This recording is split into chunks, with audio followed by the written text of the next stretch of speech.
Marker क्या हुआ जी? Pen पे।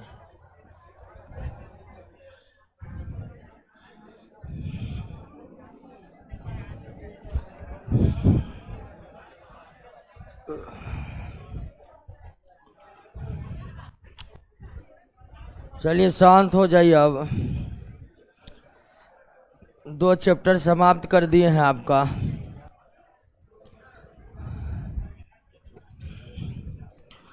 और 2 चैप्टर में हालांकि प्रश्न बहुत कम ही है।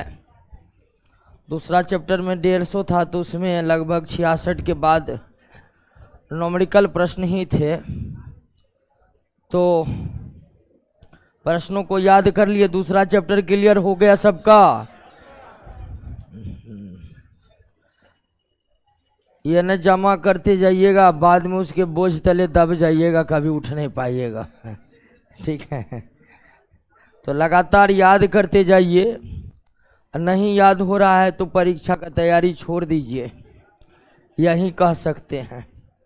बहुत के साथ ये भी समस्या, यादें हो रहा है। अब याद नहीं हो रहा है तो क्या करिएगा? अब बैठिएगा तब याद करिएगा। तो याद नहीं हो रहा है, इसका एकमात्र कारण है कि आप पढ़ने बैठे ही नहीं, तो याद कब होगा? दूसरा और कोई कारण हो ही नहीं सकता। इसीलिए सारे समय को पढ़ने में सदुपयोग कीजिए, वरना क्या होगा ये बताने की जरूरत है नहीं। आइए तीसरे चैप्टर की शुरुआत करते हैं। और तीसरा चैप्टर है एटॉमिक स्ट्रक्चर। हमने पिछले चैप्टर में 3 प्रमुख छोटे छोटे सूक्ष्म कण, एटॉम, मॉलिक्यूल्स और आयनों को समझे थे कि एटॉम क्या है, मॉलिक्यूल्स क्या है और आयन क्या है। हालांकि सबका जो मेन सूक्ष्म कण था वो एटम ही था, क्योंकि बाकी सभी एटम से ही बने हुए थे। चाहे हम आयन की बात करें, चाहे फिर मॉलिक्यूल्स अणु की बात करें, वो किससे बने हुए थे? एटम से बने हुए थे। तो जो सबसे प्रमुख सूक्ष्मतम कण है वो एटम है, और उसी के संरचनाओं को समझना है। सबसे पहले जॉन डाल्टन को याद ही कर लीजिए फिर से, कि जॉन डाल्टन को आप समझ ही गए कि जॉन डाल्टन ने, ठीक है ना, जॉन डाल्टन ने परमाणु को क्या बताया था? एटम को क्या बताया था? अविभाज्य बताया था। क्या बताया था? अविभाज्य बताया था। यानी कि परमाणु को हम विभाजित नहीं कर सकते। तो जो सर्वप्रथम परमाणु सिद्धांत का प्रतिपादन किए, जो सबसे पहले एटॉमिक थ्योरी लाए जॉन डाल्टन, उनका कहना था कि एटॉम जो है सबसे सूक्ष्मतम कण है और इसको विभाजित किया ही नहीं जा सकता। लेकिन अब ऐसा रहा नहीं। हम जॉन डाल्टन के एटॉमिक थ्योरी के कुछ गलतियों को हम दूसरा नंबर चैप्टर में ही पढ़े थे। तो उनकी सबसे बड़ी गलती थी यही कि उन्होंने एटम को अविभाज्य कहा है, यानी कि एटम को विभाजित नहीं किया जा सकता है। लेकिन जॉन डाल्टन के बाद जो सबसे प्रमुख वैज्ञानिक हुए, रदरफोर्ड, उसके बाद नील्स बोर, उसके बाद हाइजेनबर्ग, कई ऐसे साइंटिस्ट हुए जो परमाणुओं को विभाजित कर दिया और परमाणु को विभाजित करके उसके भीतर के संरचनाओं का पता लगाया। तो जॉन डाल्टन का यह कथन बिल्कुल गलत हो गया कि परमाणु अविभाज्य है। परमाणु विभाज्य है। परमाणु को विभाजित करने वाले कई वैज्ञानिक हुए, कई को तो नाम आप जानते भी होंगे। रदरफोर्ड उसमें सबसे प्रमुख है, उसके बाद नील्स बोर है, उसके बाद हाइजेनबर्ग है। तो कई ऐसे वैज्ञानिक हैं जो एटॉम के भीतरी संरचनाओं को समझने का प्रयास किया। और अगर हम एटॉम के भीतरी संरचनाओं को समझने का प्रयास कर रहे हैं तो निश्चित तौर पर एटॉम विभाजित है। अब सवाल कि एटॉम अगर विभाजित है, ये आधुनिक परमाणु सिद्धांत से बिल्कुल स्पष्ट हो चुका है। तो अगर हम एटॉम को विभाजित करेंगे तो क्या अब निकलेगा? तो अगर एटॉम के विभाजन को देखें तो एटॉम को अगर हम विभाजित करते हैं तो 3 प्रमुख हमें मूल कण की प्राप्ति होती है, इलेक्ट्रॉन, प्रोटॉन और न्यूट्रॉन। इलेक्ट्रॉन, प्रोटॉन और न्यूट्रॉन, इलेक्ट्रॉन, प्रोटॉन और न्यूट्रॉन। तो परमाणु को हम 3 मूल कणों के रूप में विभाजित कर सकते, और ये 3 मूल कण कौन है? इलेक्ट्रॉन है, प्रोटॉन है, न्यूट्रॉन है। तो परमाणु को अगर विभाजित करेंगे तो क्या क्या निकलेगा दोस्तों? इलेक्ट्रॉन, प्रोटॉन, न्यूट्रॉन, और इसे हमें परमाणु का मूल कण कहा जाता है। क्या कहा जाता है? मूल कण कहा जाता है, फंडामेंटल पार्टिकल कहा जाता है। ठीक है, फंडामेंटल पार्टिकल कहा जाता है, मूल कण कहा जाता है। और इन मूल कणों में सबसे पहले किसका पता लगा? इलेक्ट्रॉन का पता लगा। इलेक्ट्रॉन के बाद किसका पता लगा? प्रोटॉन का पता लगा। और सबसे अंत में किसका पता लगा? न्यूट्रॉन का पता लगा। तो परमाणु को विभाजित करेंगे तो परमाणु किन किन मूल कणों में विभाजित होंगे? इलेक्ट्रॉन, प्रोटॉन और, इन्हें मूल कण कहा जाता है क्योंकि ये परमाणुओं के भीतर हमेशा मौजूद रहते हैं और प्रत्येक परमाणु में रहते हैं। जितने भी ज्ञात परमाणु है, और आपको बताए थे कि जितने प्रकार के तत्व उतने प्रकार के परमाणु, जितने प्रकार के तत्व उतने प्रकार के परमाणु। तो जितने भी ज्ञात परमाणु है उन सभी ज्ञात परमाणुओं का निर्माण 3 मूल कणों के द्वारा हुआ है। और वो 3 मूल कण कौन कौन हैं? और इन 3 मूल कणों का खोज समय समय पर हुआ, यानी कि अचानक आया कोई और कह दिया कि तो इसमें तो 3 चीज झलक रहा है। क्या क्या? Electron, proton, neutron. ऐसा बिल्कुल भी नहीं हुआ है। सर्वप्रथम किन मूल कणों की खोज हुई, उसके बाद किसकी खोज हुई, और सबसे अंत में किसकी खोज हुई? न्यूट्रॉन की खोज हुई। इसके अलावे भी परमाणु के भीतर कई कण मौजूद हैं, जैसे न्यूट्रॉनों का नाम आप सुने होंगे, पॉजिट्रॉन का नाम सुनेंगे, न्यूट्रॉनो हो गया, पॉजिट्रॉनो हो गया। तो कई सारे और भी कण हैं, लेकिन वे हमेशा के लिए परमाणु के भीतर बने नहीं रहते। न्यूट्रॉनो, पॉजिट्रॉन जैसे कण कुछ समय के लिए परमाणु के भीतर सेकेंड के हजारों भाग के लिए उत्पन्न होते हैं और तुरंत ही उसका अस्तित्व क्या हो जाता है? समाप्त हो जाता है।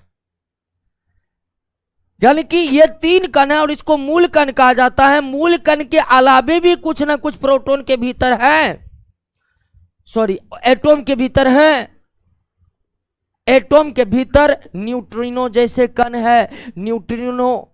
एटॉम के भीतर पॉजिट्रॉन, पॉजिट्रॉन जैसे कण है। लेकिन ये मूल कण नहीं है, ये मूल कण नहीं है, ये मूल कण अर्थात फंडामेंटल पार्टिकल नहीं है। क्यों नहीं है? तो ये हमेशा इसकी उपस्थिति परमाणुओं के भीतर होती नहीं है। हमेशा नहीं होती है मतलब कब होती है? मतलब जब जब उत्पन्न होते हैं और फिर इसका अस्तित्व क्या होता है? समाप्त हो जाता है। इसीलिए इसे मूल कण न कहकर परमाणु का अस्थायी कण कह देते हैं। क्या कह देते हैं?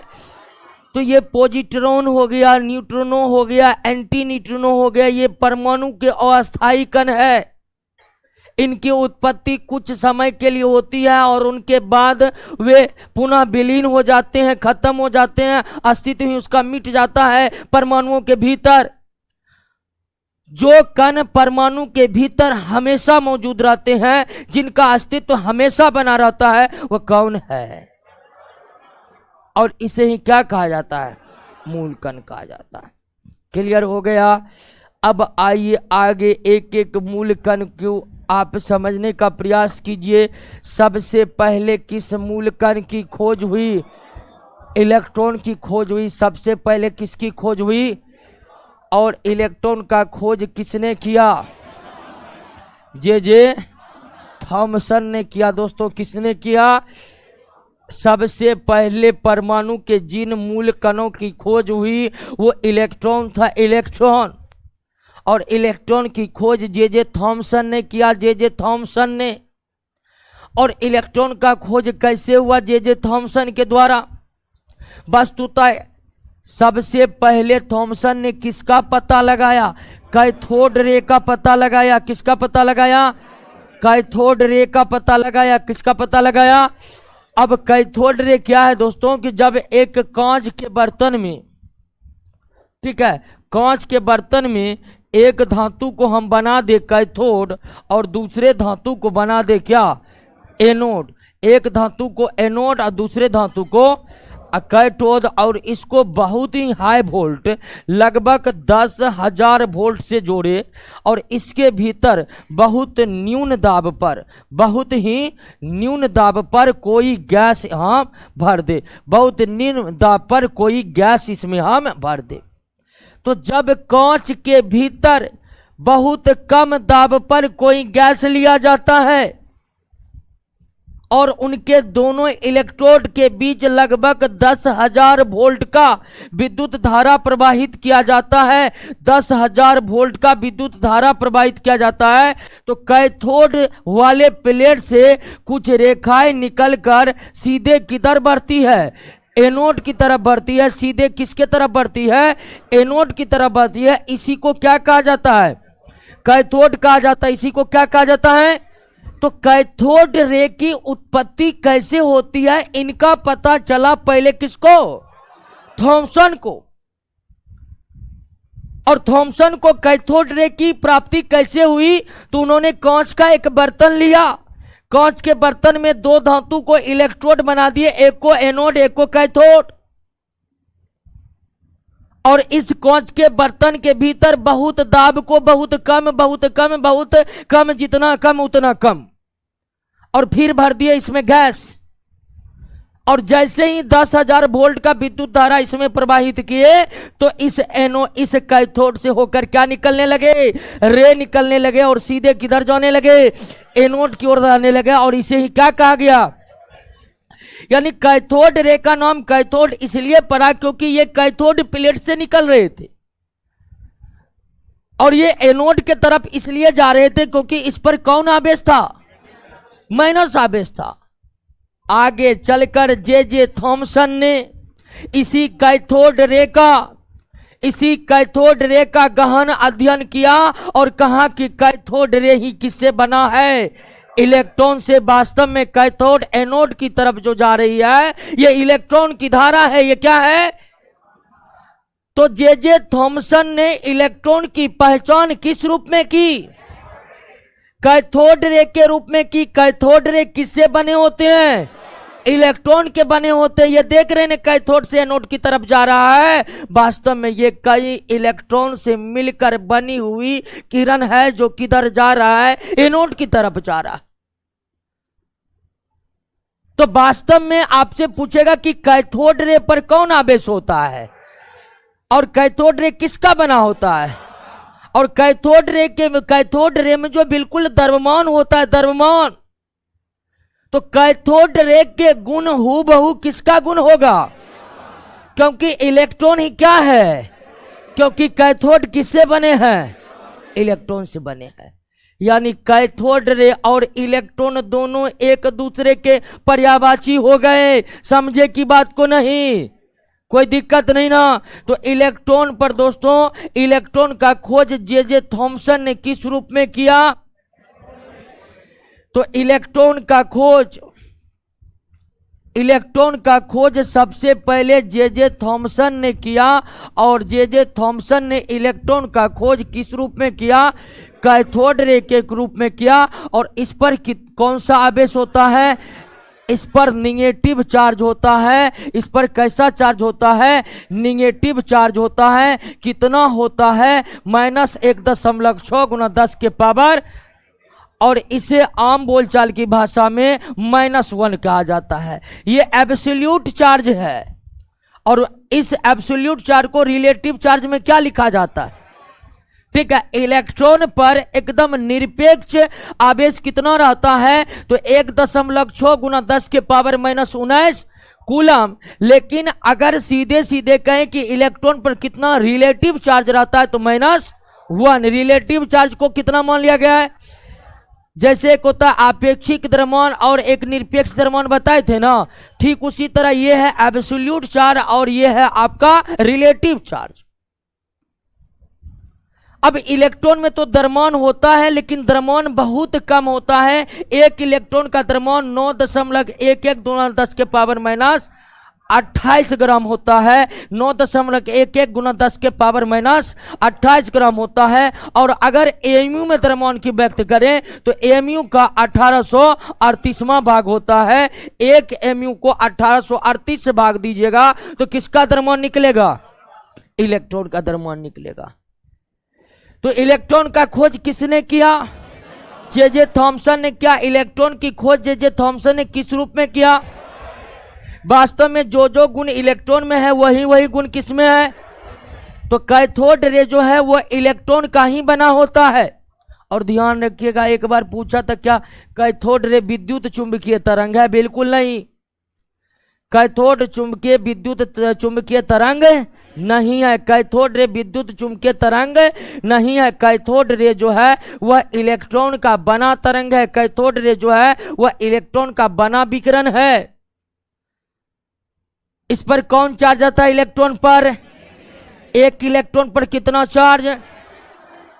अब एक इलेक्ट्रॉन पर जो -1.6 × 10 के पावर माइनस 19 कूलम का चार्ज है, वास्तव में इतना कम चार्ज ब्रह्मांड में और कहीं पर नहीं है। इस पूरे ब्रह्मांड में सबसे कम आवेश कहां उपस्थित है? इलेक्ट्रॉन पर ही सबसे कम आवेश उपस्थित है। इसके अलावा और कोई कण नहीं है जहां पर इतना कम आवेश की उपस्थिति है।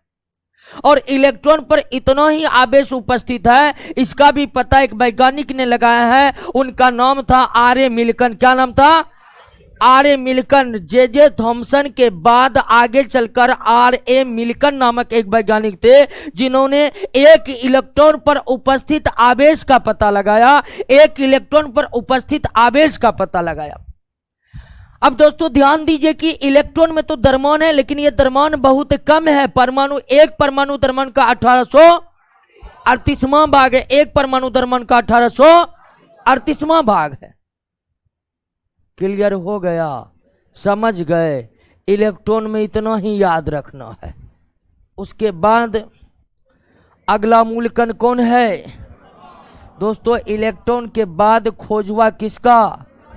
प्रोटॉन का। इलेक्ट्रॉन के बाद किसका खोज हुआ? प्रोटॉन का।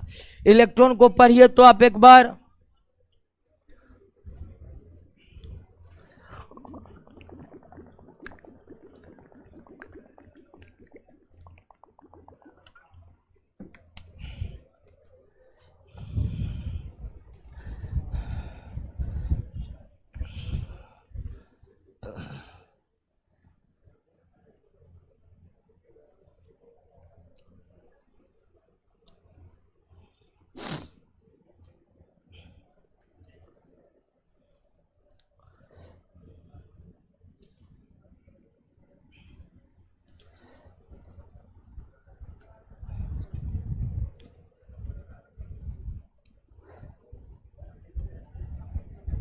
पढ़ लिए? बाकी आप प्रश्न बनाइएगा, प्रश्न बनाइएगा और ज्यादा कॉन्सेप्ट क्लियर होगा। अब आइए दोस्तों कि जैसे ही इलेक्ट्रॉन का पता चला तो इलेक्ट्रॉन पर कौन आवेश? माइनस आवेश। जैसे ये पता चला कि परमाणु के भीतर इलेक्ट्रॉन होते हैं, वैज्ञानिक ने यह अंदाजा लगाया कि परमाणु के भीतर और भी कुछ होते हैं। क्यों? तो परमाणु था उदासीन। परमाणु क्या था? उदासीन। उदासीन का मतलब दोनों आवेश इस पर बराबर है, या नहीं तो आवेश नहीं है। दो ही बात हो सकते हैं। तो परमाणु एक उदासीन कण होते, न्यूट्रल होते, उस पर कोई आवेश नहीं रहता है। अब परमाणु उदासीन होते हैं, लेकिन परमाणु के भीतर एक ऋण आवेशित कण को खोज लिया गया। तो जैसे ही ऋण आवेशित कण की खोज हुई, अपने आप वैज्ञानिकों को यह पता चल गया कि जरूर परमाणु के भीतर कोई धन आवेशित कण मौजूद है। जैसे ही वैज्ञानिकों ने इलेक्ट्रॉन जैसे ऋण आवेशित कणों की खोज की, उन्हें यह अंदाजा लग गया कि परमाणु के भीतर एक धन आवेशित कण है। अब ऐसा क्यों? ऐसा इसलिए कि परमाणु क्या होते हैं? उदासीन। तो अगर उस परमाणु उदासीन होते हैं और उसके भीतर इलेक्ट्रॉन एक ऋण आवेशित कण मिल गया तो जरूरी उसमें कोई धन आवेशित कण होगा, तब ना परमाणु उदासीन बन पाएगा। तो परमाणु में एक ऋण आवेशित कण है इलेक्ट्रॉन, इसकी खोज जैसे ही हुई वैसे ही यह अनुमान लग गया कि जरूर परमाणु के भीतर कोई धन आवेशित कण मौजूद है। ऐसा इसलिए कि परमाणु उदासीन होते हैं और उदासीन उसी अवस्था में हो पाएंगे जब इस पर दोनों प्रकार के आवेशों का मान क्या होगा? समान होगा। क्लियर हो गया? तो धन आवेशित कण की तो अनुमान लग गया इलेक्ट्रॉन के खोज होने के साथ, लेकिन अब इसका पता कौन लगाए? पता बहुत लगाने के लिए भिड़ा, लेकिन सफलता जो है मुख्य रूप से गोल्डस्टीन को लगा। किसको लगा? गोल्डस्टीन को लगा। आप जे थॉमसन वाला एक्सपेरिमेंट देखे थे कैथोड रे वाला, एक एक्सपेरिमेंट गोल्डस्टीन ने किया, यानी कि धन आवेशित कण या प्रोटॉन का सबसे पहला प्रमाण किसने दिया? गोल्डस्टीन ने दिया। अब गोल्डस्टीन ने सेम टू सेम प्रयोग किए। कांच के बर्तन लिए, ठीक है ना, कांच के बर्तन लिए। कांच के बर्तन में दोस्तों बहुत निम्न दाब पर क्या लिए? गैस लिए और एक कैथोड बनाए और एक एनोड बनाए। एक कैथोड बनाए और एक एनोड बनाए, ठीक है, एक कैथोड बनाए एक एनोड बनाए और इसको 10,000 वोल्ट से जोड़ा। लेकिन उन्होंने एक काम किए। उन्होंने क्या किए? एक काम किए कि ये जो एनोड है इस एनोड के बीच में छिद्र कर दिए। ठीक है, एनोड के बीच में क्या कर दिए? छिद्र कर दिए। एनोड के बीच में क्या कर दिए? छिद्र कर दिए। एनोड के प्लेट में क्या कर दिए? होल बना दिए। क्या बना दिए? होल बना दिए। तो गोल्डस्टीन भी एक समान प्रयोग किए जो प्रयोग जे थॉमसन ने कैथोड रे को प्राप्त करने के लिए किए थे। सेम टू सेम प्रयोग को अंजाम दिया किसने? गोल्डस्टीन ने। बस इन्होंने क्या किया कि एनोड वाले प्लेट में होल बना दिए। होल बना दिए। जैसे ही एनोड वाले प्लेट में होल बना तो गोल्डस्टीन ने देखा कि एक प्रकार का किरण कैथोड से निकल करके सीधे किसमें प्रवेश कर रहा है? एनोड में। किसमें प्रवेश कर रहा है? अरे ये तो गड़बड़ा गया थोड़ा, सॉरी। ये एनोड में एक मिनट दोस्तों, ये एनोड रे का खोज किए थे। किसका? एनोड का। इन्होंने कैथोड रे में छिद्र किए थे। किसमें किए थे? कैथोड रे में छिद्र किए। कैथोड से तो कैथोड रे निकलता है, ये तो आप जान ही गए हैं। कैथोड से क्या निकलता है? कैथोड रे निकलता है और वो एनोड की तरफ जाता है। तो गोल्डस्टीन ने क्या किया? सॉरी, कैथोड वाले प्लेट में होल किए थे। किस होल में? कैथोड वाले प्लेट में होल कर दिए थे। और कैथोड वाले प्लेट में जब उन्होंने होल किया तो उन्होंने देखा कि कुछ किरण एनोड से भी निकल रही है। कुछ किरण कहां से निकल रही है? एनोड से भी निकल रही है। और एनोड से निकलकर कुछ किरण सीधे कैथोड वाले होल में जा रही है। कैथोड वाले होल में जा रही है। कैथोड वाले होल में जा रही है।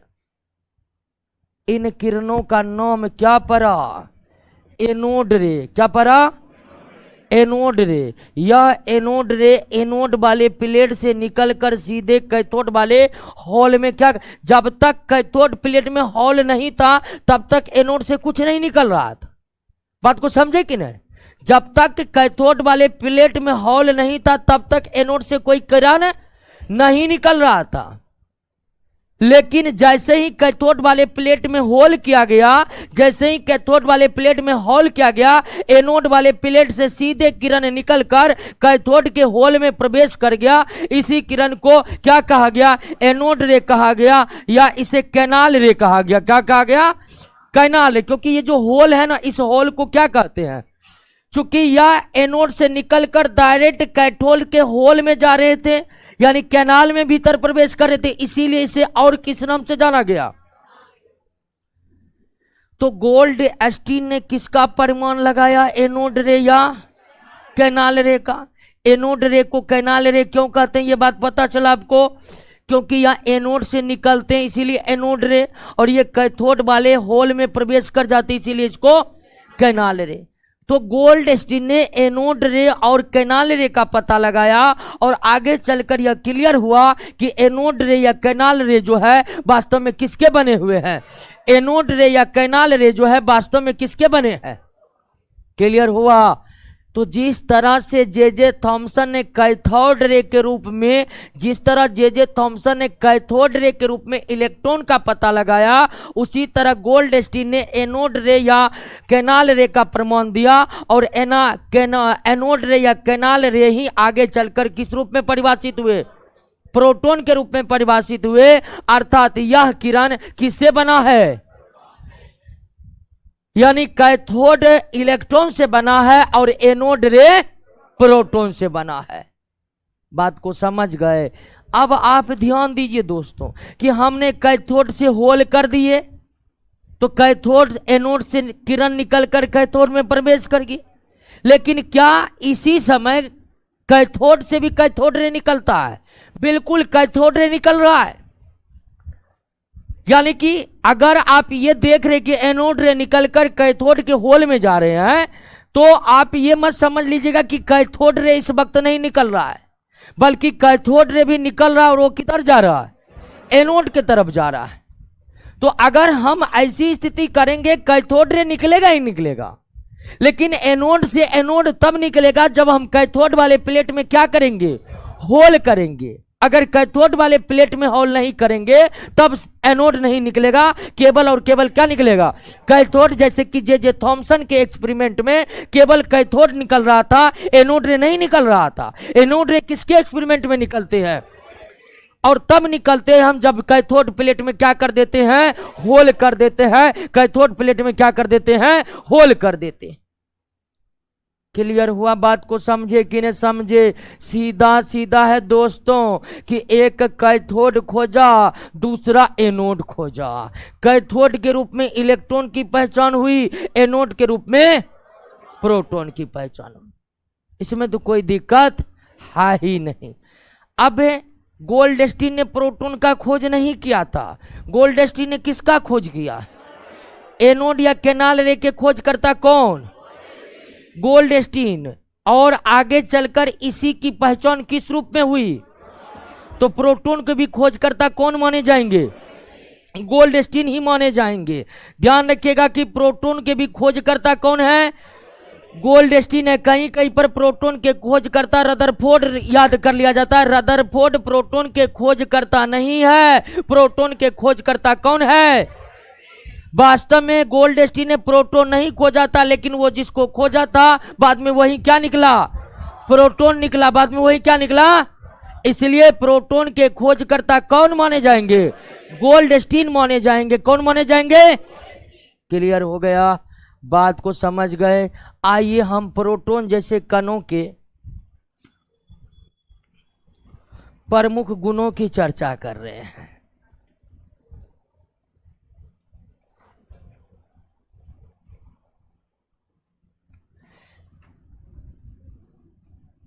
प्रोटॉन खोज किसने किया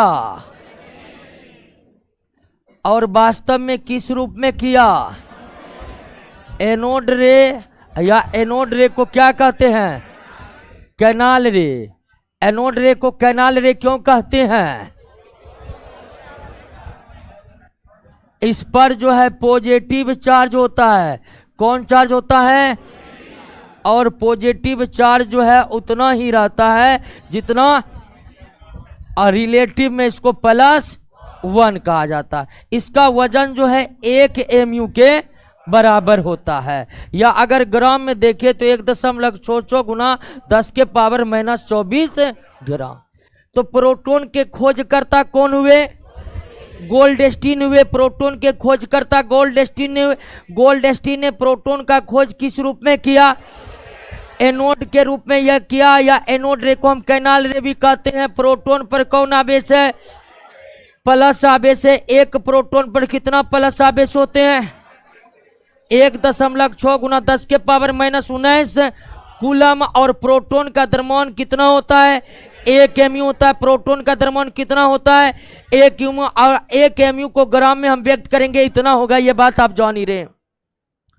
यानी कि अगर बात करें, अभी तक 2 कणों की बात कर ली है, तो अगर आवेश की बात करें तो आवेश का मान जितना इलेक्ट्रॉन पर है उतना प्रोटॉन पर है। लेकिन आवेश की प्रकृति एक दूसरे का क्या है? अलग है। एक दूसरे का क्या है? अलग है। तो अगर हम इलेक्ट्रॉन प्रोटॉन की बात करें तो दोनों पर आवेश का मान क्या है? समान। इलेक्ट्रॉन और प्रोटॉन की बात करें तो इलेक्ट्रॉन और प्रोटॉन पर आवेश का मान समान है, संख्यात्मक रूप से बिल्कुल समान। लेकिन उनके आवेश की प्रकृति एक दूसरे के क्या है? विपरीत है। जहां एक और इलेक्ट्रॉन पर ऋणात्मक आवेश है, प्रोटॉन पर धनात्मक आवेश है।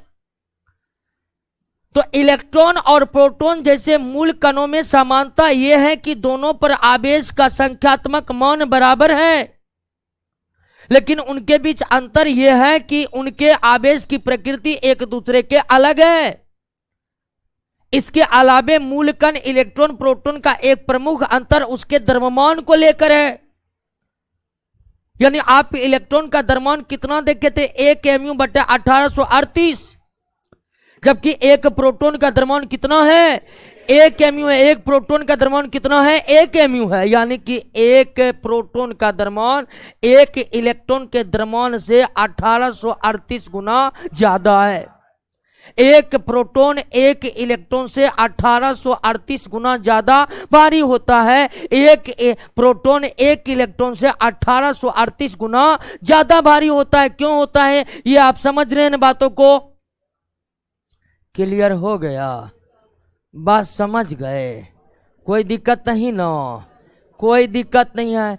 कैथोड मिला, इलेक्ट्रॉन का पता चला, और एनोड मिला, प्रोटॉन का पता चला। कैथोड और एनोड ये दोनों ही विद्युत चुंबकीय तरंग नहीं है। दोनों ही विद्युत चुंबकीय तरंग नहीं है। कोई दिक्कत है यहां तक? कोई दिक्कत नहीं।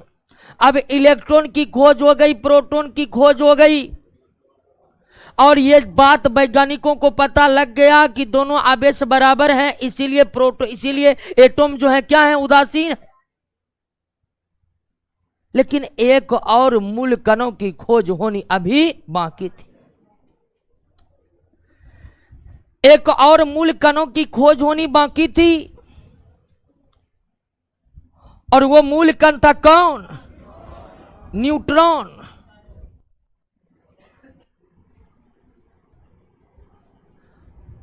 अब ये तो वैज्ञानिकों को समझ में आ गया कि परमाणु के भीतर 2 प्रमुख मूल कण हैं, इलेक्ट्रॉन और प्रोटॉन। इलेक्ट्रॉन पर ऋण आवेश है, प्रोटॉन पर धन आवेश है। दोनों का आवेश एक दूसरे के विपरीत है, इसीलिए परमाणु क्या है? उदासीन है। और लंबे समय तक वैज्ञानिक यही मानते रहे कि परमाणु के भीतर केवल 2 ही मूल कण है, इलेक्ट्रॉन और प्रोटॉन। और इतना से वैज्ञानिक का काम ही चल रहा था, क्योंकि इलेक्ट्रॉन का खोज हुआ। सब वैज्ञानिक का दिमाग सक पका गया कि इलेक्ट्रॉन हो गया, जरूर इसमें प्लस वाला होगा। क्यों? तो परमाणु उदासीन है। लेकिन अब एक ऐसा मूल कण अंदर में छुपा है जिनकी जानकारी बहुत अधिक दिनों तक वैज्ञानिकों को नहीं मिला। वैज्ञानिक मानते रहे कि परमाणु के भीतर 2 ही मूल कण है, प्रोटॉन और इलेक्ट्रॉन। दोनों के आवेश एक दूसरे के विपरीत है, और शायद इसलिए परमाणु उदासीन है। लेकिन आगे चलकर जैसे जैसे परमाणु भार का पता चला, किसका पता चला? परमाणु भार का पता चला। तो परमाणु भार का पता चला तो देखा कि हाइड्रोजन का 1 mu होता है। आगे चलकर हीलियम का पता चला तो हीलियम का कितना होता है? 4 mu होता है। अब हीलियम में कितना है? 2 प्रोटॉन। और 2 इलेक्ट्रॉन।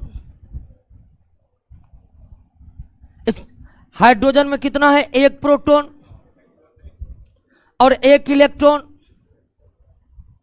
तो वैज्ञानिक ये जान रहे थे कि हाइड्रोजन में 1 प्रोटॉन और 1 इलेक्ट्रॉन है, और इसका भार कितना होता है? 1 mu। वैज्ञानिक ये भी जान रहे थे कि हीलियम में 2 प्रोटॉन है और 2, लेकिन इसका भार है कितना? अब वैज्ञानिक ये सोच रहे थे कि हाइड्रोजन में 1 प्रोटॉन 1 इलेक्ट्रॉन है, हीलियम में 2 प्रोटॉन 2 इलेक्ट्रॉन है, तो हीलियम का द्रव्यमान हाइड्रोजन का कितना गुना होना चाहिए? 2 गुना होना चाहिए कि नहीं होना चाहिए? लेकिन हो रहा था 4 गुना। परमाणु द्रव्यमान का जब विकास हुआ तो वैज्ञानिकों को इलेक्ट्रॉन प्रोटॉन के बारे में मालूम हो चुका था। वैज्ञानिक ये जान रहे थे कि हाइड्रोजन में 1 प्रोटॉन है और 1 इलेक्ट्रॉन है। वैज्ञानिक ये भी जान रहे थे कि हीलियम में 2 प्रोटॉन है 2 इलेक्ट्रॉन है, और इस तरह से वैज्ञानिक ये अनुमान लगाए कि हीलियम का द्रव्यमान कितना भी होगा तो वो हाइड्रोजन का कितना गुना होगा? 2 गुना होगा। लेकिन ऐसा था नहीं, हीलियम का वजन हाइड्रोजन का 4 गुना हो रहा था। जब परमाणु द्रव्यमान का व्यापक विस्तार हुआ तब जाकर वैज्ञानिक के अनुमान लगाए कि जरूर कुछ ना कुछ और परमाणु के भीतर है। अगर केवल परमाणु के भीतर प्रोटॉन और इलेक्ट्रॉन ही होता तो हीलियम का द्रव्यमान हाइड्रोजन का 2 गुना ही होता, 4 गुना कतई नहीं होता।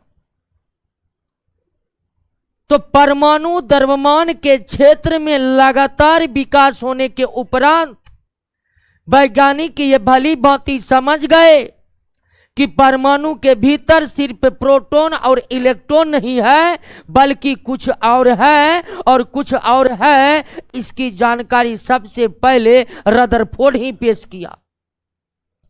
बात 1920 की है। कब की है? 1920 की है। रदरफोर्ड इंग्लैंड के रॉयल सोसाइटी के आगे भाषण दे रहे थे, और 1920 में रॉयल सोसाइटी के अंदर रदरफोर्ड जो भाषण दे रहे थे उन भाषण में उन्होंने जिक्र किया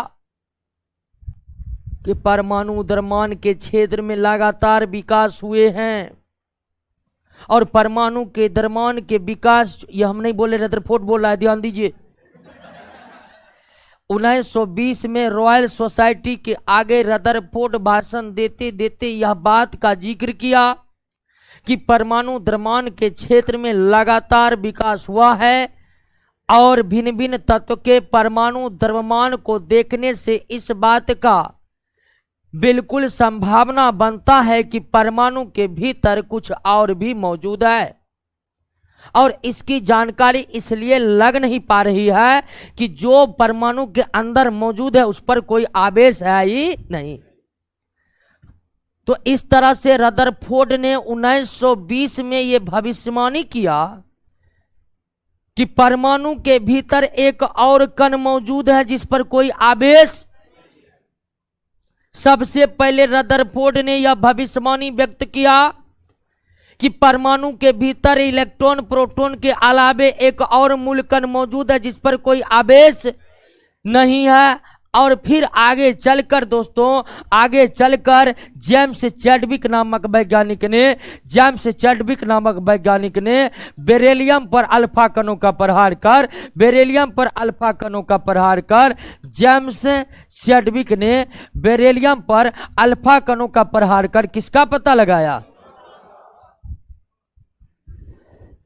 और यह न्यूट्रॉन एक आवेशहीन कण है। क्या है? आवेशहीन कण है, लेकिन इसका द्रव्यमान किसके बराबर होते हैं? प्रोटॉन के बराबर होते हैं। किसके बराबर होते हैं? यानी कि न्यूट्रॉन का द्रव्यमान भी लगभग 1 mu से कुछ ज्यादा होता है। यानी 2 मूल कण ऐसे हैं जिनके आवेश एक दूसरे के क्या हैं? बराबर है, और 2 मूल कण ऐसे हैं जिनके द्रव्यमान एक दूसरे के बराबर है कि नहीं जी? 2 मूल कण ऐसे हैं परमाणु के भीतर जिनका आवेश का परिमाण एक दूसरे के बराबर है, और दो मूल कण ऐसे हैं जिनके द्रव्यमान एक दूसरे के बराबर हैं, जिनके द्रव्यमान एक दूसरे के बराबर है। द्रव्यमान जिस द्रव्यमान जिन मूल कणों का बराबर है वो प्रोटॉन बराबर न्यूट्रॉन। हालांकि न्यूट्रॉन का द्रव्यमान हल्का सा ज्यादा होता है प्रोटॉन से, लेकिन लगभग इसको बराबर ही माना जाएगा। तो इस तरह से भिन्न भिन्न समय अंतराल में कितने मूल कणों की खोज हो गई? कौन कौन?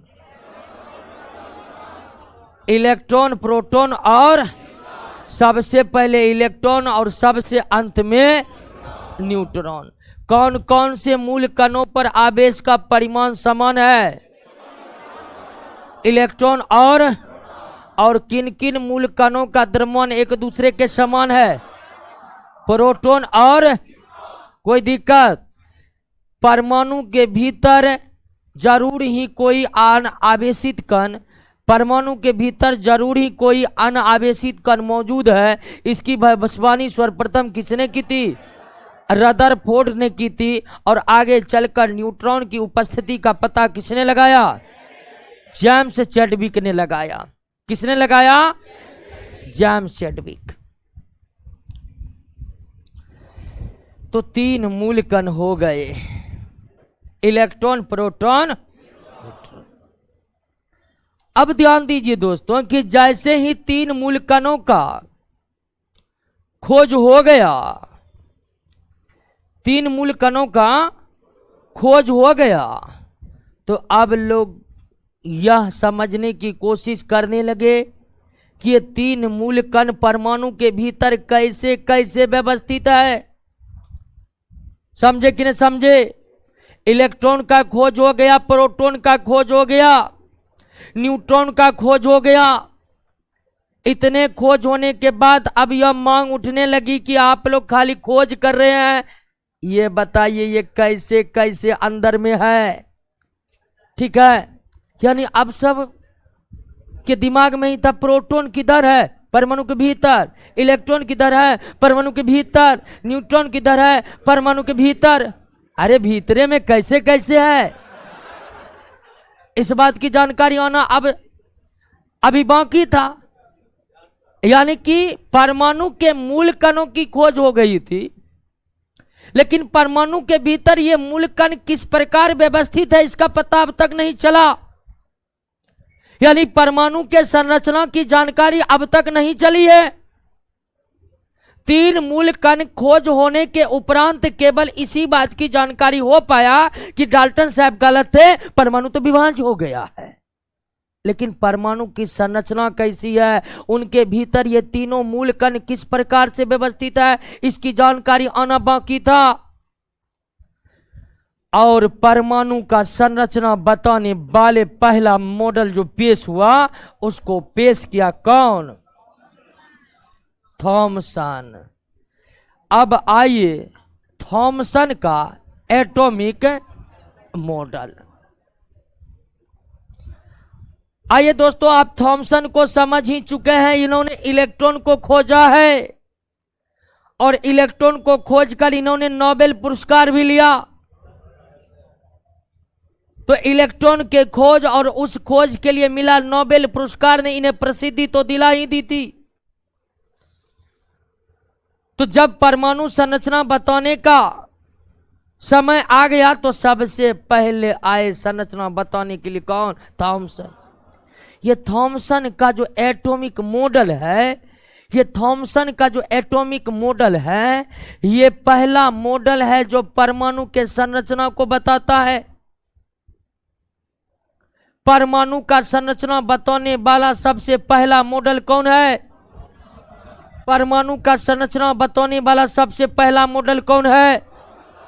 कौन है? Thomson atomic model.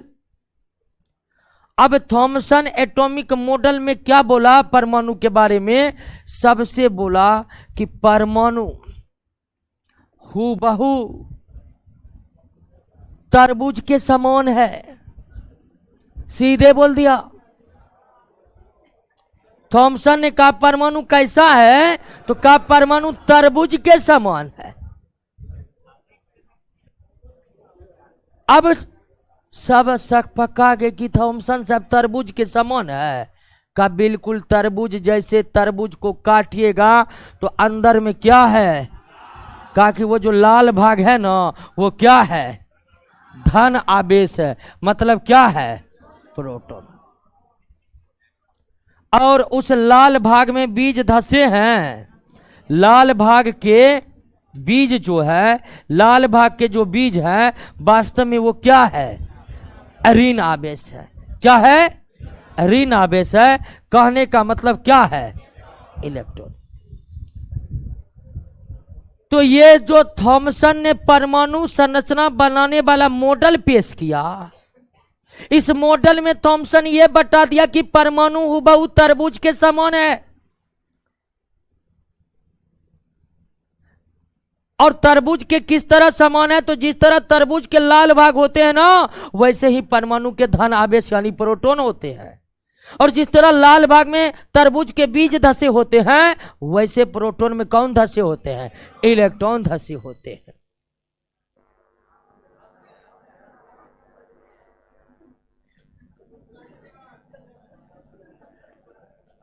टेंशन आज सुबह से लाइन आ रहा जा रहा आ रहा जा रहा, ठीक है।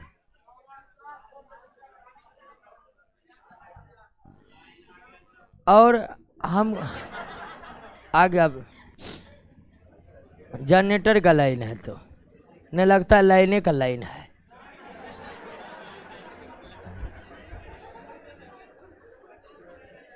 हमको तो बिजली विभाग के बारे में ये सोचकर कि वो 2 मिनट की लाइन काहे काटता है। हाँ? अरे काटना है तो काट लो, ये 2 घंटा काट लो, ठीक है। उसके बाद आराम से दो। आज सुबह से कट रहा है, 10 मिनट बाद आ रहा है। क्लियर हो गया। हालांकि कोई अपनी तकनीक होगी बिजली विभाग की जो खासकर अभी हमें समझ में नहीं आ रहा है, लेकिन इतना आ रहा है कि काटना है तो काटो, 2 घंटा काट लो, एक साथ लाइन दो। क्लियर, बात को समझे। अब थॉमसन ने कह दिया कि भाई ऐसे ऐसे परमाणु है। अब बहुत को शक, और ध्यान दीजिएगा जब थॉमसन ने ये अपना मॉडल पेश कर रहे थे उस समय न्यूटन की खोज नहीं हुई थी। एटॉमिक स्ट्रक्चर बताने के लिए ये जे थॉमसन ने जो मॉडल पेश किया है इस समय न्यूटन की खोज हुई नहीं थी। अब न्यूटन की खोज नहीं हुई थी तो इन्होंने अपने मॉडल में न्यूटन को नहीं लाया, इसने अपने मॉडल में केवल किसको दिखाया। अब तो थॉमसन ने बता दिए कि परमाणु एक धन आवेशित गोलाकार पिंड है जिसमें प्रोटॉन इलेक्ट्रॉन के बराबर होते हैं, यानी धन आवेश ऋण आवेश के बराबर होते हैं। और परमाणु क्या होते हैं, उदासीन होते हैं। क्या होते हैं, उदासीन होते हैं। तो थॉमसन का जो एटॉमिक मॉडल पेश हुआ, जो परमाणु का संरचना बताने वाला पहला मॉडल था, उन्होंने परमाणु को किस रूप में डिफाइन किया, तरबूज के रूप में डिफाइन किया। और तरबूज के रूप में किस प्रकार डिफाइन किया वो आपके सामने में है। और इसके बाद थॉमसन इस एटॉमिक मॉडल से इस आधार पर पहुंचे कि परमाणु में धनात्मक और ऋणात्मक आवेश यानी प्रोटॉन और इलेक्ट्रॉन एक दूसरे के बराबर होते हैं और परमाणु क्या होते हैं, उदासीन होते हैं। अब ये मॉडल जो दिया ना तरबूज मॉडल, ये साफ आगे चलकर धराशायी हो गया, ठीक है ना।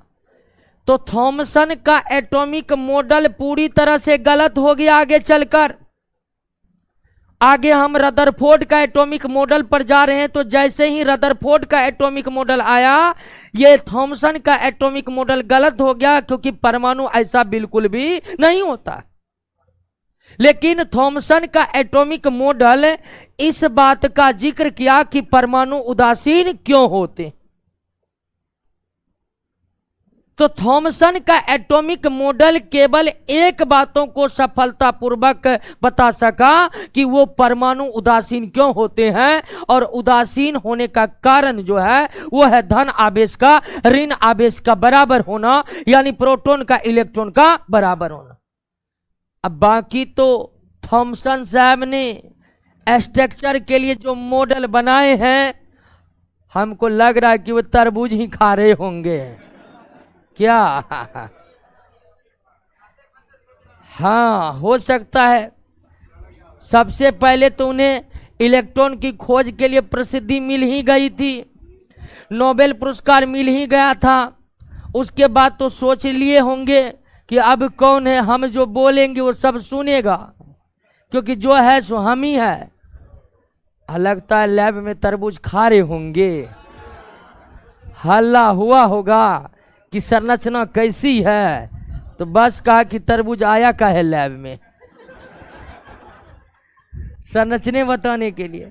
तो ये मॉडल पूरा का पूरा क्या हो गया, गलत हो गया। अब कहिएगा कि गलती चीज पढ़ा रहे थे इतना देर से, छोड़ देते हैं। तो पढ़ना पड़ेगा, क्योंकि ये जानना बहुत जरूरी है कि परमाणु संरचना को बताने वाले पहला जो मॉडल आया वो परमाणु को किस रूप में डिफाइन किया। और हर चीज जो पहला होता है वो आगे के ज्ञान का द्वार खोलता है।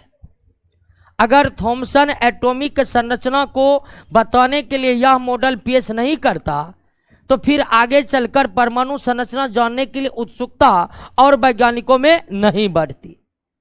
तो इस तरह से थॉमसन का एटॉमिक मॉडल जो परमाणु को तरबूज के समान डिफाइन किया है, ऐसा बिल्कुल भी नहीं है। लेकिन थॉमसन का एटॉमिक मॉडल इस बात को बहुत अच्छी तरह से क्लियर कर दिया कि परमाणु उदासीन क्यों होते हैं, परमाणु उदासीन क्यों होते हैं और क्यों होते हैं पता चला।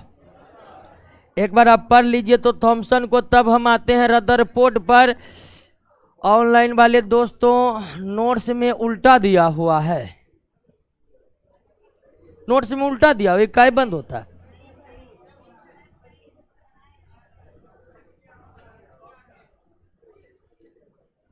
नोट्स में गलत है, देखे।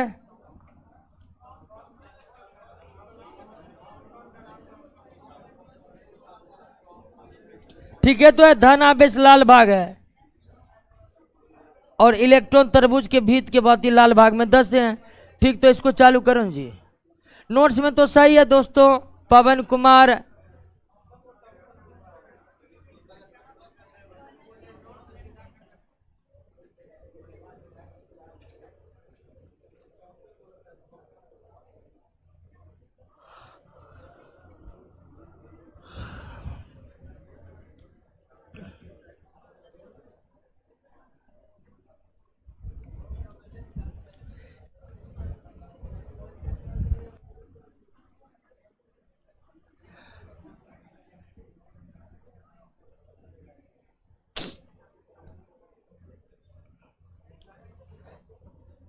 क्लियर हुआ थॉमसन का।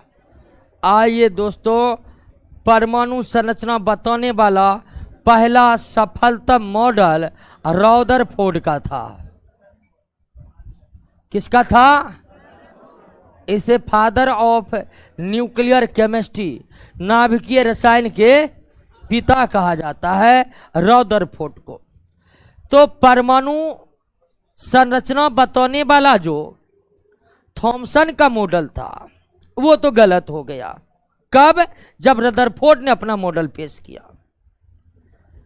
परमाणु संरचना को सफल तरीके से यानी सही तरीके से सबसे पहले जिसका मॉडल ने बताया वो किसका था? रदरफोर्ड का था। रदरफोर्ड ने परमाणु के संरचना को जानने वाले, और नोट्स में प्रोटॉन ऋण आवेशित दिया है तो उसको सही कर लेंगे, धन आवेशित कर लेंगे। चलिए, एक पूछ रहे रोशन सर कहाँ है? रोशन सर का एक्सीडेंट हो गया है। ठीक है, हाँ, बहुत ज्यादा नहीं हुआ, हल्का फल्का हुआ है।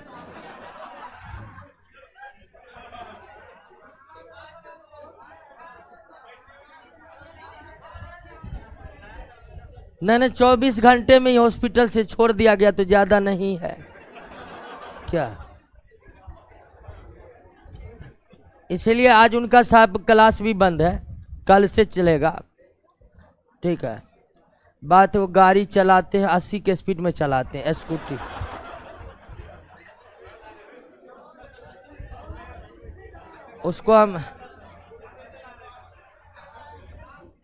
उसको हम कई बार बोले हैं कि इतना स्पीड काहे चलाते हैं, कई स्पीड चलाते नहीं हो जाता है।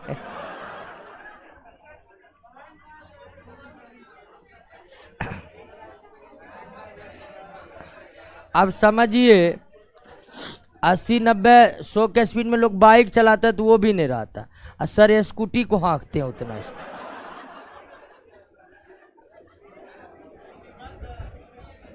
आइए रदरफोर्ड को समझ लेते हैं। हे बंद काहे हो रहा है? तुम्हारा सब दिन का भी कोई ठीक नहीं रहेगा।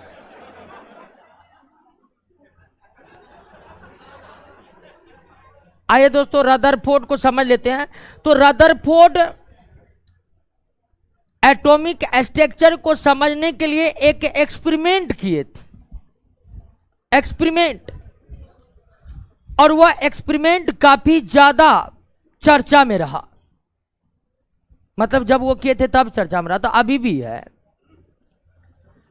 तो परमाणु संरचना बताने वाला जो सबसे पहला सफल मॉडल था वो रदरफोर्ड का था। और रदरफोर्ड ने परमाणु के संरचना को समझने के लिए एक एक्सपेरिमेंट किए थे। एक्सपेरिमेंट क्या किए थे उसको भी जानना बहुत जरूरी है। उन्होंने एक सोने के पतले पत्थर लिए, सोने के पतले पत्थर लिए और उन्हें पीट पीट पीट कर पतला कर दिया। जितना पतला हो सके उतना पतला कर दिया। और आप जानते हैं कि धातुओं में सबसे ज्यादा मेलिएबिलिटी, आघात वर्धनीयता किसका होता है? सोना का होता है। सोना को हम पीट पीट कर कागज से भी ज्यादा पतला कर सकते हैं, यानी कि कागज का चौथाई हिस्सा पतला कर सकते हैं। इतनी ज्यादा सोना में मेलिएबिलिटी होती है, आघात वर्धनीयता होती। और इसी कारण रदरफोर्ड ने एक सोने का फॉयल लिया और उसे पीट पीट करके एकदम कागज से भी पतला कर दिया। और फिर इस सोने के पत्थर पर रेडियम से निकले। किससे? रेडियम आपका रेडियो एक्टिव एलिमेंट है और इससे अल्फा जैसे बीटा जैसे कण निकलते रहते हैं। तो रेडियम से जो अल्फा कण निकला, इस अल्फा कण का बौछार किया। इस अल्फा कण से क्या क्या दोस्तों?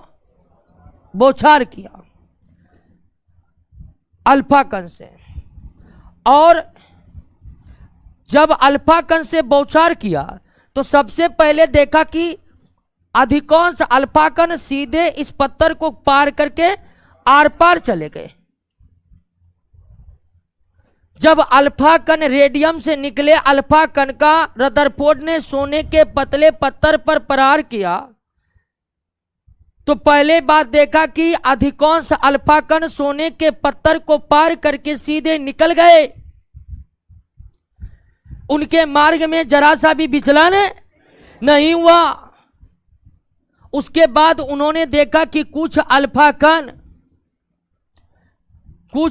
कण अपने मार्ग से थोड़ा क्या हो चुके हैं? विचलित हो चुके हैं। अपने मार्ग से थोड़ा क्या हो चुके हैं? विचलित हो चुके हैं। और उसके बाद उन्होंने देखा कि कुछ अल्फा कण जिस मार्ग पर गए हैं उसी मार्ग से लौट आए हैं, उसी मार्ग से लौट आए। तो रदरफोर्ड ने परमाणु के संरचना को समझने के लिए एक एक्सपेरिमेंट किया। उस एक्सपेरिमेंट में रदरफोर्ड ने सोने के पतले पत्थर पर रेडियम धातु से निकले अल्फा कणों की बौछार की अब जब सोने के पतले पत्थर पर अल्फा कणों की बौछार की तो रदरफोर्ड ने 3 दृश्य को देखा। 3 दृश्य क्या क्या देखा? अधिकांश अल्फा कण सीधे आर पार निकल गए, कुछ अल्फा कण का मार्ग थोड़ा सा विचलित हो गया और बहुत अल्फा कण जिस मार्ग पर गया उसी मार्ग पर टकराकर सीधे लौट आया। तो उन्होंने कितने घटनाओं को देखा? अधिकांश अल्फा कण सीधे आर पार निकल गए, कुछ अल्फा कण अपने मार्ग में विचलित हो गए और बहुत कम अल्फा कण टकराकर उसी मार्ग पर वापस लौट गए। क्लियर है बात दोस्तों? कितने बातों को देखा? 3 बातों को देखा। अधिकांश अल्फा कण सीधे आर पार निकल गए, कुछ अल्फा कण अपने मार्ग में विचलित हो गए और बहुत कम अल्फा कण वापस अपने मार्ग पर लौटकर आए। बहुत कम अल्फा कण वापस अपने मार्ग पर लौटकर आए। अब रदरफोर्ड ने जो ये 3 घटनाओं को देखा, इन 3 घटनाओं के आधार पर रदरफोर्ड ने 3 निष्कर्ष निकाले। 3 घटनाओं के आधार पर रदरफोर्ड ने कितने निष्कर्ष निकाले? 3 निष्कर्ष निकाले। सबसे पहले उन्होंने क्या देखा कि अधिकांश अल्फा कण सीधे आर पार हो गए, सीधे आर पार हो गए। इसके आधार पर उन्होंने ये कंक्लूजन निकाला कि परमाणु का अधिकांश भाग क्या है? खाली है। परमाणु का अधिकांश भाग क्या है? खाली है। परमाणु का अधिकांश भाग खाली है। अधिकांश अल्फा कण सीधे आर पार हो गए। इसके आधार पर रदरफोर्ड ने यह निष्कर्ष निकाला। क्या लिख रहे हैं? समझिएगा, लिखने में लिखिए। हल्ला नहीं करें, मास्टर नहीं बनना है, दरोगा नहीं बनना है। लिखिए क्या हुआ? हाँ, मास्टर बनना है, बीपीएससी दे के लिखिए। उसमें यही सब पूछा जाएगा, यही सब छात्र को बताना है। लेकिन बनना है दरोगा और दिखाना है रुतबा, तो समझिए, 1 समझिए। तो अधिकांश अल्फा कण सीधे निकल गया। इस आधार पर रदरफोर्ड ने क्या निष्कर्ष निकाला कि परमाणु का अधिकांश भाग क्या है? खाली है। परमाणु का अधिकांश भाग क्या है? खाली है। परमाणु का अधिकांश भाग क्या है? दूसरा घटना रदरफोर्ड ने क्या देखा कि कुछ अल्फा कण अपने मार्ग से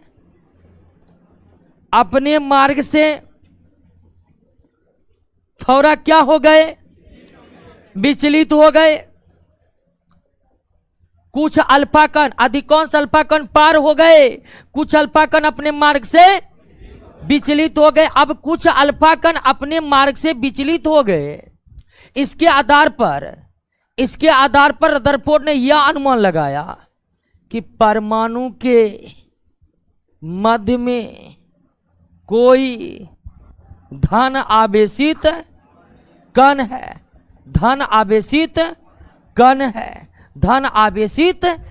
है। क्योंकि अगर ऋण आवेशित रहता तो वो अल्फा को अट्रैक्ट कर लेता। वो धन आवेशित है, इसीलिए अल्फा कण उससे विकर्षित होकर अपने मार्ग से क्या हो गया है? विचलित हो गया है। कुछ अल्फा कण अपने मार्ग से जो विचलित हुआ, इस आधार पर रदरफोर्ड यह निष्कर्ष निकाला कि परमाणु के मध्य कोई धन आवेशित कण है। परमाणु के मध्य कोई धन आवेशित कण है। जो धन आवेशित कण जो है, परमाणु के मध्य कोई धन आवेशित कण है, ये इसलिए है क्योंकि अल्फा कण मार्ग से विचलित हुआ है। और अल्फा कण मार्ग से इसलिए विचलित हुआ है कि जरूर वो कोई समान आवेश से टकरा रहा है। अगर विपरीत आवेश से टकराता तो वो सीधे अट्रैक्ट हो जाता, मार्ग से विचलित नहीं होता। क्लियर हो गया? तो पहला अनुमान क्या लगाया रदरफोर्ड ने परमाणु के बारे में कि परमाणु का अधिकांश भाग। दूसरा अनुमान क्या निकला? परमाणु के मध्य कोई धन आवेशित कण है, परमाणु के मध्य कोई धन आवेशित। तीसरा एक्सपेरिमेंट के दौरान उन्होंने तीसरा घटना क्या देखा कि बहुत कम अल्फा कण अपने मार्ग पर पुनः वापस लौट आए हैं।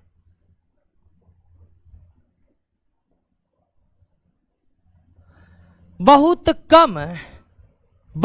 कम अल्फा कण अपने मार्ग पर पुनः वापस लौट आए। इस बात को देखकर रदरफोर्ड ने यह अनुमान लगाया कि परमाणु के मध्य स्थित धन आवेशित कण, परमाणु के मध्य स्थित धन आवेशित कण का आयतन अत्यंत ही कम है, इसलिए बहुत कम अल्फा कण उससे टकरा कर सीधे अपने मार्ग पर क्या लौट रहा है? वापस लौट रहा है। तो रदरफोर्ड ने परमाणु संरचना को समझने के लिए जो एक्सपेरिमेंट किए उसमें उन्होंने 3 बातों को देखा और 3 बातों को देखकर 3 निष्कर्षों पर पहुंचा। वे 3 बात कौन थे और 3 बात के आधार पर वो 3 क्या निष्कर्ष निकाले, इस बात को आप समझे कि नहीं समझे? अधिकांश अल्फा कण सीधे आर पार हो गया, इस पर निष्कर्ष निकाला कि परमाणु का अधिकांश भाग खाली है। कुछ अल्फा कण अपने मार्ग से विचलित हो गया, इसके आधार पर निष्कर्ष निकाला कि परमाणु के मध्य कोई धन आवेशित कण है। और बहुत कम अल्फा कण अपने मार्ग पर पुनः वापस लौट कर आए। इससे रदरफोर्ड ने यह अनुमान लगाया कि परमाणु के मध्य जो धन आवेशित कण है उसका स्थान बहुत छोटा है या उसका आयतन अत्यंत ही निम्न। यानी कि रदरफोर्ड का एक्सपेरिमेंट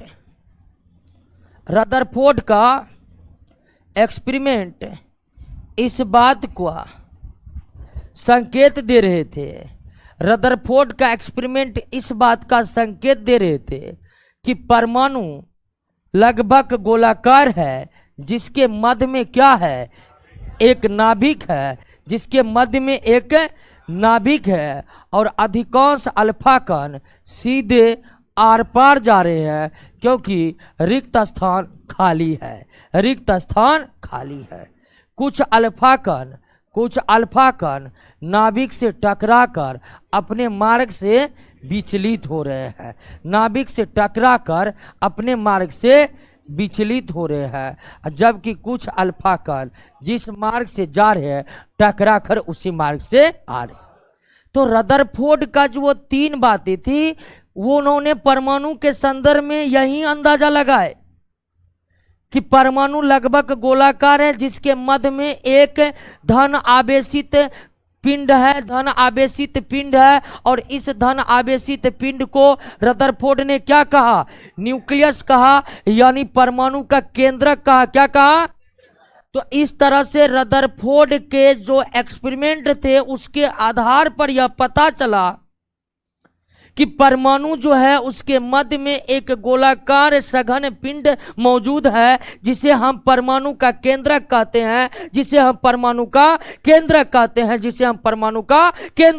हैं। और इस तरह से रदरफोर्ड के एटॉमिक मॉडल जो परमाणु के संरचना को सबसे पहले सही बताया, उसकी सबसे बड़ी उपलब्धि यही थी कि उन्होंने किसका सटीक अंदाजा लगाया? नाभिक का। किसका? और इस तरह रदरफोर्ड की सबसे बड़ी खोजी रही कि उन्होंने परमाणु के भीतर नाभिक की उपस्थिति का पता लगाया।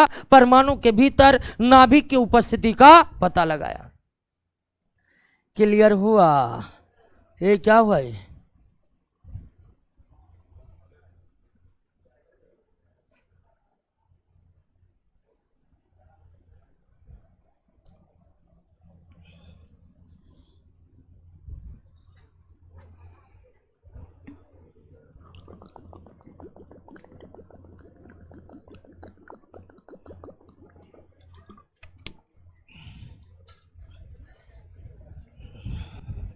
क्लियर।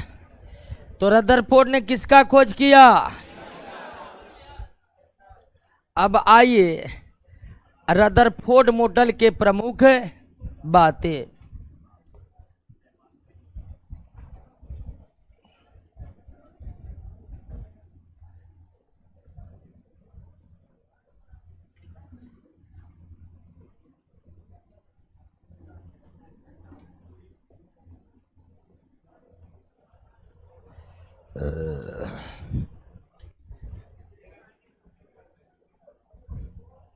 क्लियर हो गया। तो रदरफोर्ड ने क्या 3 चीजों को देखा, क्या 3 बातों पर पहुंचा और किसका पता लगाया? न्यूक्लियस का। अब रदरफोर्ड के एटॉमिक मॉडल का प्रमुख बातें याद रखना है। सबसे पहले इन्होंने यही बताया है परमाणु का अधिकांश भाग क्या है? परमाणु का अधिकांश भाग रिक्त है। और ऐसा उन्होंने इस आधार पर लगाया क्योंकि अधिकांश अल्फा कण सीधे आर पार चला गया। उसके बाद परमाणु के मध्य क्या होता है? नाभिक होता है। परमाणु के मध्य क्या होता है? नाभिक होता है। नाभिक धन आवेशित होता है। नाभिक धन आवेशित होता है। तीसरी बात कि परमाणु का संपूर्ण द्रव्यमान कहां पर केंद्रित है? नाभिक में क्या रहते हैं? केंद्रित रहते हैं। यानी कि एक परमाणु का जितना द्रव्यमान होता है उसका 99% द्रव्यमान परमाणु के नाभिक में केंद्रित होती है। तो रदरफोर्ड के नाभिकीय मॉडल का जो सबसे प्रमुख बात था कि परमाणु का अधिकांश भाग क्या है? खाली है। परमाणु के मध्य एक नाभिक होता है जो धनावेशित है और परमाणु का लगभग संपूर्ण द्रव्यमान कहां पर केंद्रित है? नाभिक में केंद्रित है। अगली बात यह थी कि नाभिक का आयतन परमाणु के आयतन के तुलना में क्या होता है? नगण्य होता है। क्या होता है? नगण्य होता है। मतलब परमाणु बहुत बड़ा है, उसके सामने नाभिक बहुत छोटा है। तो परमाणु के आकार के सामने अगर परमाणु के नाभिक के आकार को देखें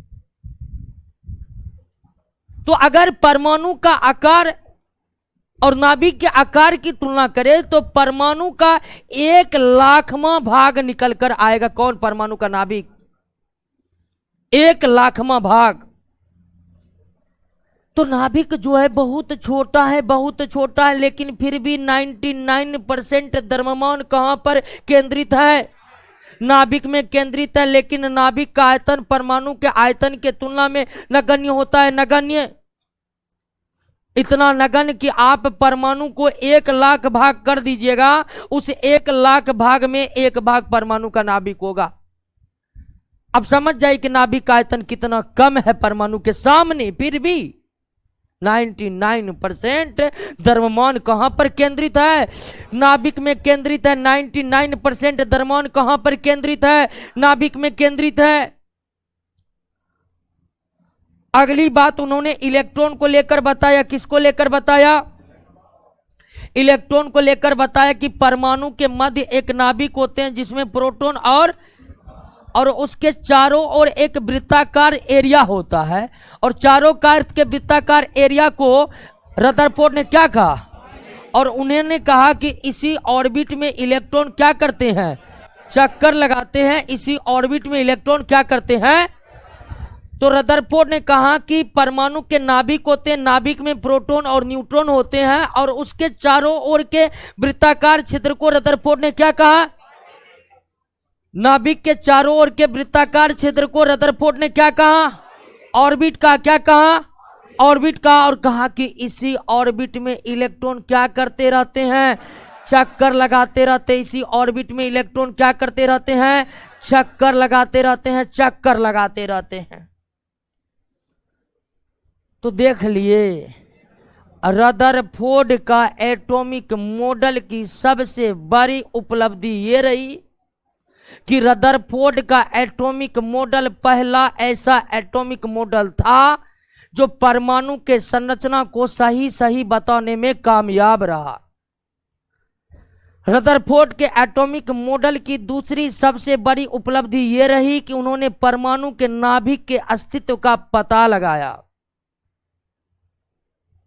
और रदरफोर्ड का एटॉमिक मॉडल से ही पहली बार यह जानकारी मिली कि परमाणु में इलेक्ट्रॉन नाभिक के चारों ओर वृत्ताकार कक्षा अर्थात ऑर्बिट में क्या करते रहते हैं, चक्कर लगाते रहते हैं। हालांकि रदरफोर्ड का जब एटॉमिक मॉडल पेश हो रहा था तो रदरफोर्ड के एटॉमिक मॉडल पेश होते समय भी न्यूट्रॉन की जानकारी निकलकर सामने नहीं आ पाई थी। लेकिन रदरफोर्ड को यह बात पता था कि अगर कोई अनावेशित कण है परमाणु के भीतर तो जरूर वो नाभिक में ही होंगे। क्लियर हो गया, समझ गए। रदरफोर्ड के एटॉमिक मॉडल के प्रमुख बातें को एक बार पढ़िए तो आप लोग। रदरफोर्ड के एटॉमिक मॉडल के प्रमुख बातों को एक बार सरसरी निगाह से पढ़िए तो।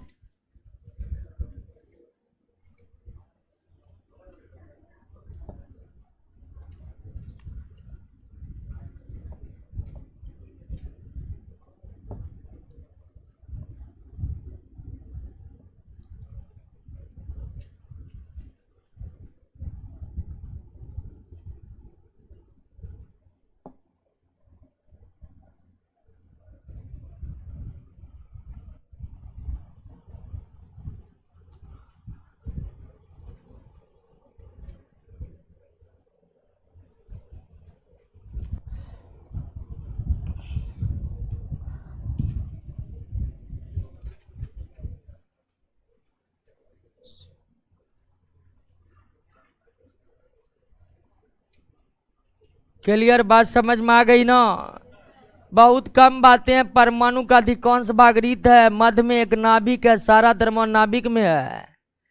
नाभिक का आयतन परमाणु का आयतन की तुलना में नगण्य है। परमाणु के नाभिक होते चारों ओर इलेक्ट्रॉन चक्कर काटते रहते। तो रदरफोर्ड के एटॉमिक मॉडल में नाभिक होते हैं, नाभिक में प्रोटॉन और न्यूट्रॉन होते हैं। चारों ओर के वृत्ताकार क्षेत्र को क्या कहते हैं, कक्षा कहते हैं। चारों ओर के वृत्ताकार क्षेत्र को कक्षा नहीं सॉरी ऑर्बिट कहते हैं। क्या कहते हैं, ऑर्बिट कहते हैं। और इसी ऑर्बिट में इलेक्ट्रॉन क्या करते हैं, चक्कर काटते रहते हैं। अब देखिए कि रदरफोर्ड का एटॉमिक मॉडल, रदरफोर्ड का एटॉमिक मॉडल परमाणु संरचना को सही सही बताने में सफल रहा, लेकिन बहुत चीज की जानकारी अभी भी निकल कर सामने नहीं आ पाई थी। सबसे पहले ध्यान दीजिए कि रदरफोर्ड ने कहा कि नाभिक के चारों ओर वृत्ताकार कक्षा में इलेक्ट्रॉन चक्कर लगाते रहते हैं। नाभिक के चारों ओर वृत्ताकार कक्षा, जिसको रदरफोर्ड ने क्या कहा, इसमें इलेक्ट्रॉन चक्कर लगाते रहते हैं, चक्कर लगाते रहते हैं।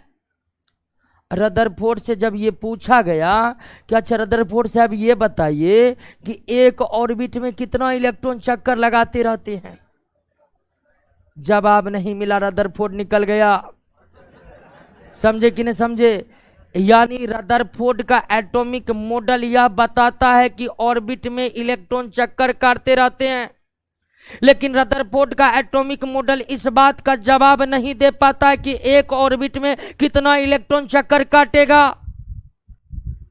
तो रदरफोर्ड से जब पूछा गया, रदरफोर्ड से अब इधर आइए कि इलेक्ट्रॉन गिनती करते हैं कितना,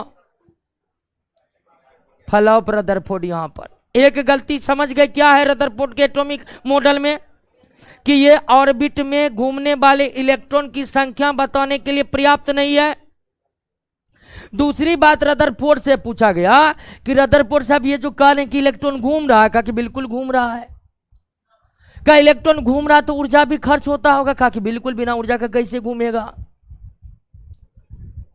तब कहा कि रदरफोर्ड साहब, आप कह रहे हैं कि इलेक्ट्रॉन घूम रहा है, ऊर्जा भी खर्च हो रहा है, तो धीरे धीरे इलेक्ट्रॉन का सारा ऊर्जा खर्चा हो जाएगा। कहा बिल्कुल खर्चा हो जाएगा। कहा कि इलेक्ट्रॉन का अगर ऊर्जा खर्चा हुआ तो इलेक्ट्रॉन तो डायरेक्ट नाभिक में जाकर गिर जाएगा, क्योंकि नाभिक का प्लस, इलेक्ट्रॉन है माइनस। अगर इलेक्ट्रॉन की ऊर्जा कम हुई तो सीधे इलेक्ट्रॉन को खींच लेगा कौन? तो रदरफोर्ड से पूछा कि इलेक्ट्रॉन चक्कर लगा रहे? कहा कि बिल्कुल चक्कर लगा रहे हैं, पूरा एकदम देखे हैं हम। तो फिर कहा कि रदरफोर्ड साहब, अगर इलेक्ट्रॉन चक्कर लगा रहा है तो ऊर्जा भी खर्च होती होगी? कहा कि बिल्कुल ऊर्जा खर्च होता है। तो रदरफोर्ड साहब, अगर ऊर्जा खर्च हो रही है तो एक दिन समाप्त भी होगा? कहा कि बिल्कुल समाप्त होगा।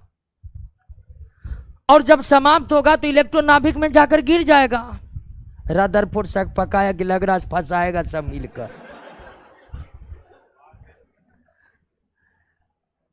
कहा कि एक दिन इलेक्ट्रॉन की ऊर्जा समाप्त हो जाएगी और इलेक्ट्रॉन नाभिक में गिर जाएगा, परमाणु में आग लग जाएगा, परमाणु विस्फोट कर जाएगा। कहा कि होना तो ऐसे ही चाहिए। तब आगे के वैज्ञानिक बोले, रदरफोर्ड साहब यही तो पूछ रहे, ऐसा होता नहीं है। तो रदरफोर्ड के अनुसार इलेक्ट्रॉन चक्कर लगाते लगाते अंत में नाभिक में गिर जाएगा, परमाणु फट जाएगा, सब कुछ नष्ट हो जाएगा, दुनिया तबाह हो जाएगी। उसके बाद छोड़ दीजिए, क्या बोलेंगे। लेकिन ऐसा कुछ भी होता नहीं है, ऐसा कुछ भी होता नहीं है। तो दो बातों का जवाब देने में रदरफोर्ड क्या हो गया? विफल हो गया। और वो दो बात ये थी कि ऑर्बिट में इलेक्ट्रॉन की संख्या बताने में विफल रहा, और परमाणु अस्थाई क्यों बना हुआ है, स्टेबल क्यों बना हुआ है। जबकि रदरफोर्ड के एटॉमिक मॉडल के अनुसार इलेक्ट्रॉन चक्कर लगाते लगाते जब उसकी ऊर्जा क्षय हो जाएगी तो परमाणु अनस्टेबल हो जाएगा, अस्थाई हो जाएगा। लेकिन परमाणु हमेशा अस्थाई बना रहता है, अस्थाई बना रहता है। तो दो बातों को जवाब देने में रदरफोर्ड का मॉडल विफल रहा। पहला, ये ऑर्बिट में इलेक्ट्रॉन की संख्या कितनी है, और परमाणु अस्थाई बना कैसे। दो बातों को ना बताकर बाकी सारा बात रदरफोर्ड के मॉडल से स्पष्ट हो गया। और रदरफोर्ड के मॉडल में जिन दो बातों की जिक्र नहीं हो पाई, उसको बताने के लिए रदरफोर्ड के एटॉमिक मॉडल के बाद इस फील्ड में उतरे कौन? Niels Bohr. कौन उतर चुके हैं अब? सबसे पहले जे थॉमसन आए तरबूजा खरबूजा लेकर। जे थॉमसन का तरबूजा खरबूजा उड़ गया हवा में, यानी सारा गलत बात। उसके बाद रदरफोर्ड आया एटॉमिक मॉडल लेकर के। रदरफोर्ड का एटॉमिक मॉडल बहुत कुछ स्पष्ट कर दिया, यानी कि सही सही परमाणु संरचना को पहली बार तो वही समझाया। लेकिन दो बातों का कमी रह गई रदरफोर्ड के एटॉमिक मॉडल में, और रदरफोर्ड के एटॉमिक मॉडल में जो कमियां रह गई उसे आगे चलकर किसका एटॉमिक मॉडल ने दूर किया? नील्स बोर का एटॉमिक मॉडल ने दूर किया। तो दोस्तों, अब अगली क्लास में हम नील्स बोर के एटॉमिक मॉडल का जिक्र करेंगे। ओके, अब आज जिक्र कर देंगे तो दिक्कत हो जाएगा। तो अगला क्लास रखते हैं नील्स बोर के एटॉमिक मॉडल में, और निश्चित तौर पर आप लोग प्रश्न बनाइएगा। आज से ही प्रश्न बनना स्टार्ट हो जाएगा आपका।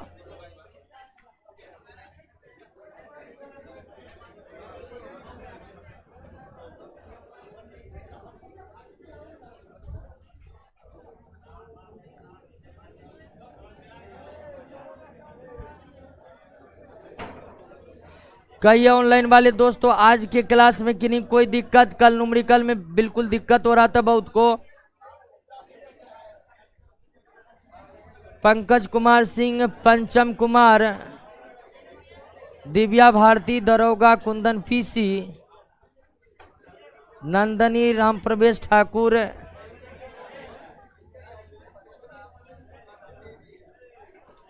बंटी कुमार, प्रिंस कुमार, अभिषेक कुमार सिंह, फेसबुक कौन सा नाम? फेसबुक तो बिट्टुए झा के नाम से चलता है।